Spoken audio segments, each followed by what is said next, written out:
په بلجیم کې څو ځلې پناه غوښتنه. څو ځلیزې پناه غوښتنه څه شی ده؟ کله چې تاسې په بلجیم کې د خپل پناه غوښتنې په ځواب کې د پریکړې منفي ځواب ترلاسه کوئ، بیا وروسته تاسو د دوهم ځل لپاره د پناه غوښتنه کولی شئ. د څو ځلې پناه غوښتنې د ارزونې او څېړنې بهیر یا پروسه په دې ډول ده.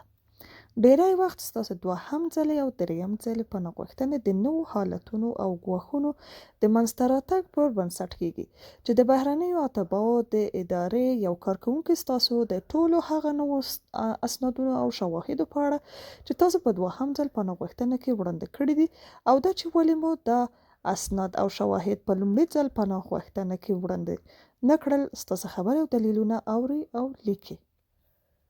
دغه نوي شواهد او اسناد باید تر ډیره بریده د کډوال په توګه په بلجیم کې ستاسو د منل کېدو او یا فرعي ملاتړ یا پروټیکشن سبسیډري د مثبت ځواب د ترلاسه کولو امکانات ډیر کړي. له دې وروسته به ستاسو دوسیه لویې کمیسارۍ ته واستول شي. لویې کمیسارۍ به لومړی دا پریکړه وکړي چې آیا تاسو د دې وړ یاست چې ستاسو دوهم ځلې یا څو ځلې پناه غوښتنې تر څېړنې او ارزونې لاندې ونیسي او که نه. یا د دې وی چې دغه پریکړه ستاسو د لیکلي بیان او خبر پر بنسټ یوازې د بهرنیو اتباعو په اداره کې ترسره کیږي چې انټرویو ته اړتیا نه لري. داسې استثناوې هم شته چې دغه اداره ستاسو د بیان له لوستلو وروسته ستاسو په اړه مثبته یا منفي پریکړه وکړي.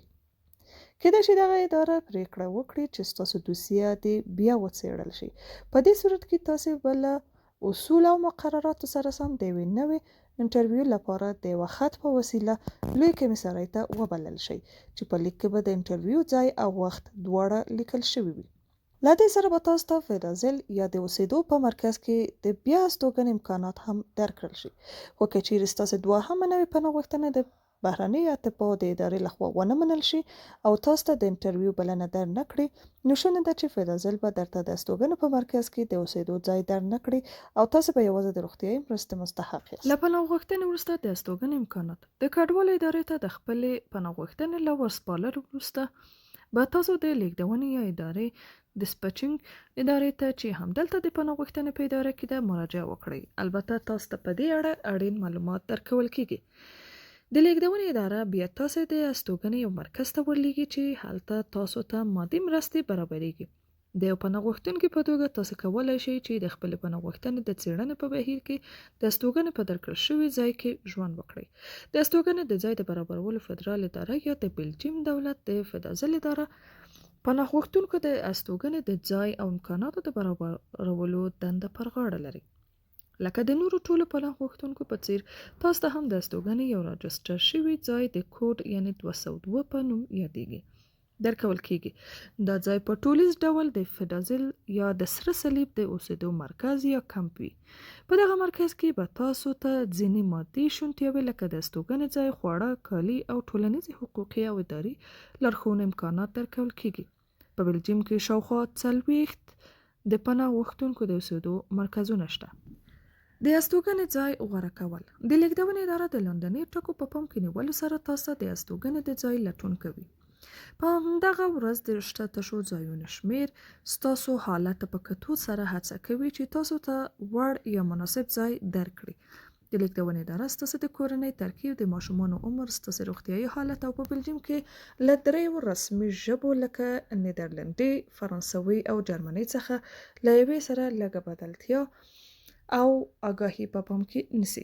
بیا تاسو د استوګنې مرکز غوره کوي. کوم ځای چې تاسو ته ټاکل شوی، تاسو مکلف نه یاست چې هلته واوسئ. خو که چیرې تاسو له دغه ټاکل شوي مرکز څخه د باندې ژوند غوره کړئ، بیا د کډوال اداره تاسو ته یوازې روغتیایي اسانتیاوې برابروي. نورې مادي مرستې له تاسو سره نه کیږي. د استوګنې ارزونه.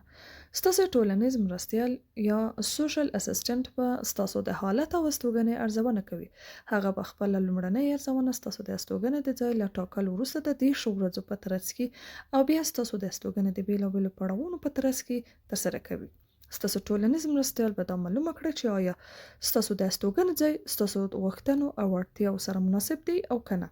که داسې نه وي، یعنې دا ځای ستاسو لپاره مناسب نه وي، نو ښایي تاسو د اوسېدو یو بل مرکز ته ولېږدوي.